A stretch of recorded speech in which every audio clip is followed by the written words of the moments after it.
Southampton had hopes of welcoming a new era under Mauricio Pellegrino, but this stalemate with Swansea City felt all too reminiscent of last season. They had a stupendous total of 28 shots on goal, but only 2 were on target.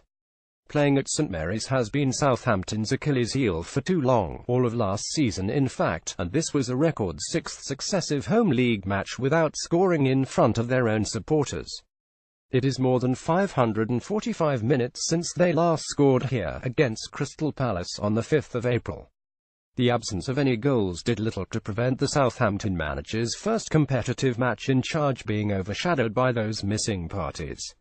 Neither Virgil van Dijk, the Saints captain, nor Gylfi Sigurdsson, the Swansea midfielder, featured as questions rumble on over their immediate futures. The Van Dijk was present in the stands, at least. It is good news that Virgil was here, like all the teammates, Pellegrino said. Because when you are outside the team you have to be behind them and supporting them. Hopefully he can change his point of view to be with us in the next few weeks. I've talked with him twice and the club was clear with him. We will repeat again the same. Swansea were totally devoid of any creativity, and their own frustrations revolve around Sigurdsson's elongated, but expected transfer to Everton.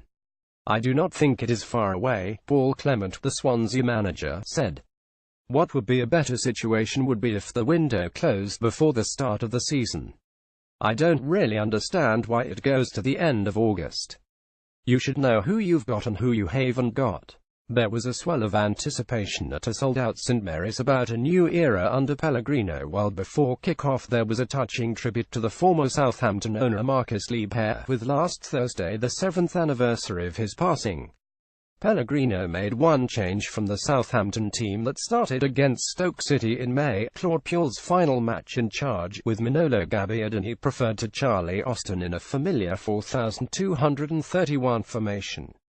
Both of Pellegrino's summer signings, Mario Lemina and Jan Bednarek, were on the Southampton bench. Clement, meanwhile, handed Tammy Abraham his full Swansea and Premier League debut, with Fernando Llorente absent with a broken arm. It was an encouraging start for Abraham, but he was left isolated throughout. Puel's ultimate undoing was Southampton's dreadful home performances last term, in which they scored only 17 league goals at St Mary's. And while Saints seemed to have rediscovered the buzz under Pellegrino, the Argentinian was left scratching his head at Saints' usual profligacy in front of goal. Gabbiadini grazed the bar in the opening minute before Dusan Tadic fired wide from Ryan Bertrand's low cross. The lack of conviction against a vulnerable Swansea backline was painful, verging on comical. James Ward-Prowse was guilty of trying to walk the ball into the net, by which point Swansea had 10 bodies defending in the box. He was, though, only one of several Saints culprits. On the brink of half-time, Ward-Prowse vented his frustrations on Martin Olsson, sending the Swansea left-back tumbling over the advertising hoardings with a brisk shoulder barge. With Southampton's tally of shots well into double figures with nothing to show for it, Pellegrino summoned Charlie Austin in place of Gabbiadini after 68 minutes. Tadic then let fly from distance before Maya Yoshida spurned another great opening. Stephen Davis' whipped cross was helped on by Oriol Romeu, but lurking at the back post was not Austin, but the Japanese defender who headed over. Swansea retreated deeper and deeper. Abraham's withdrawal was met by anger from the away supporters, with the defender Kyle Bartley brought on to shut up shop. By the end, Yoshida was curling free kicks wide of goal and Sadrich Soares blasting wide from distance.